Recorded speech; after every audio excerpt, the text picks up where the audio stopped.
አንዳንድ ቦታ ላይ እንዳላወቀ የሆነው እንዳወቅን የታወቀ ቀን ጨዋታው ስለሚያበቃ ነው። አንድ ጸጉር ቆራጭ ደንበኛውን ጸጉር እየቆረጠ አንድ ልጅ ይገባል።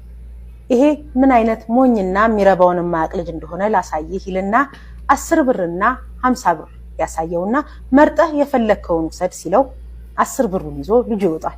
ነግሬሃለሁ በጣም ሞኝ ልጅ ነው ብሎ ስራውን ይቀጥላል። ይህ ጸጉሩን የሚቆረጥ ወጣት ጸጉሩን ተቆርጦ ሲወጣ ያ ትንሽ ልጅ ብስኩቱን ገዝቶ እየበላ ያገኘዋል። አቡሽ ሞኝ ነህ እንዴ? እንዴት 10 ብርና 50 ብር መለየት ያቅተሃል? እንዴት 50 ብሩን አልወሰድክም ብሎ ቢጠይቀው 50 ብሩን የወሰድኩኝ ቀን ጨዋታው ያበቃል፣ እንዳወቅኩኝ ያቃል ማለት ነው ብሎ መለሰለት። አንዳንዴ ሰዎች ተታለውልናል፣ ተሸውደውልናል፣ እንዳላወቀ ሆነዋል ማለት ስለማያውቁ አይደለም። አያውቁም ብለን ያሰብናቸውን ነገር እንዳወቁ ያሳዩን ቀን ከዛ በኋላ ብዙ ነገሮች ስለሚቆሙ ነው።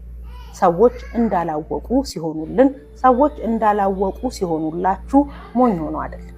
እንዳወቅን ያታወቀ ቀን ዕውቀታችን ከነዛ ሰዎች ጋር ሊያቆራርጠን ስለሚችል ሰዎችን እንደ ሞኝ አንቁጠራቸው።